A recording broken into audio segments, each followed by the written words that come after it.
everybody, this is Eric Worre. Welcome to networkmarketingpro.com. I'm here with one of the industry legends, Mr. Nathan Ricks, and we're here in St. George, Utah. Braved the snow and the bluffs and the cliffs, proving that I'll go to the ends of the earth in order to be able to bring you awesome information.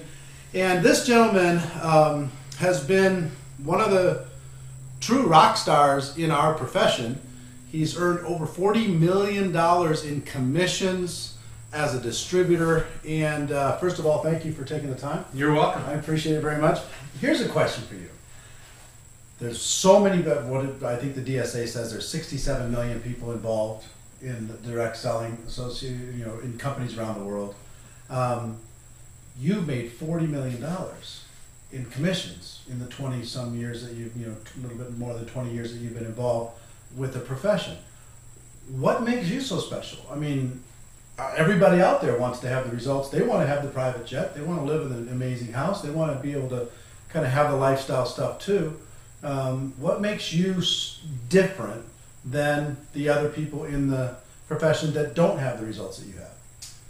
Well, I'm no different than anybody else. That's one of the misconceptions is people think somebody. But you have to be somehow. People think though that they jump into their pants both legs at a time in the morning and they're somehow superhuman or they're better or different. And that's not really true. I think the only place that people that are really successful might be different than the masses is that they know how to, two things. One, they know how to focus on something, on one thing, and they know how to commit to that. Okay, and then they just stay consistent in that commitment. And so focus and consistency, really? Yeah, really. I think that's really it. Of course, you've got to have the right vehicle and the right company, the right assuming that all that you've got the plays. opportunity that's all equal. The thing that separates two people would be that one person is very focused.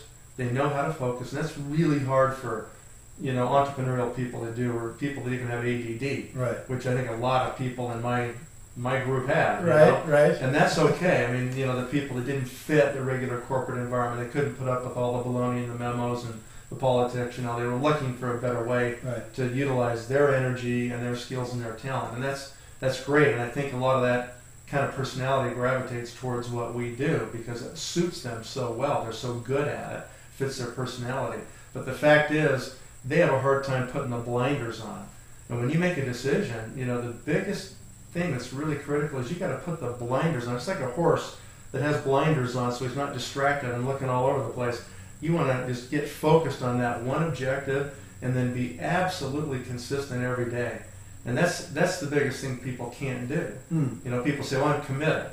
They don't even know what it means when they say the word to be committed. I mean, people don't know commitment. They don't know what it means to do that. Yeah, they're looking for. Well, don't you think that so many people come in with this lottery mentality, hoping to get in quick before their neighbor does? They're not necessarily learning the skills. Well, that mentality is appropriate in a pyramid scheme where you've got to be the first one in. Sure. But with this company I'm with, I didn't join until it was 5 years old. Right.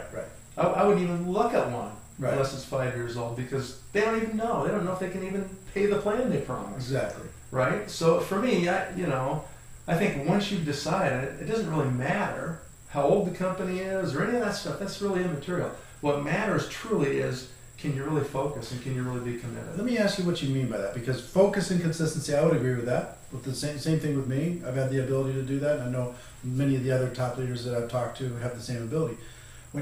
Assuming that people pick a good company and they've got good products and good compensation, all that stuff's solid. Assuming that, when you say focus on what? Well, you got to just be focused on meeting the objectives of the compensation plan. Okay. You got to be focused on people. That's the key component here. Those are the assets of your business. Right. Are your key downline distributors. And so what you have to do is be really focused and really consistent. And the problem is that people will be consistent for a week. Right. Then they get blown off course, and life happens to everybody. Problems, work problems, children problems, divorce, failures, deaths, disappointments. That's life. That's going to happen to everybody. Can you focus through those bumps in the road that happen to everybody? Or are you going to get bumped out of the cart and then be back to regular life? And then you have to say, so what's different now? So you're going to go back to a job. You're going to go back to, where does that go? Right. That didn't go anywhere. Right. You know, that's not really. It's just treading water and paying your bills, and Right. you're never really making any real progress, right? And the key, Eric, I think, is that we need to know and expect that most people are going to quit. You kind of have to expect that just because they can't focus. Well, half the people can't even keep the main commitment they make in their life, and that's to get married. Right. They quit that. Okay. Half of them. So what makes you think they're going to stick in your network marketing business? Right. I got it. Right? And so people are going to quit. Most of them are going to quit because most people can't focus and they can't be consistent. Be consistent. Right.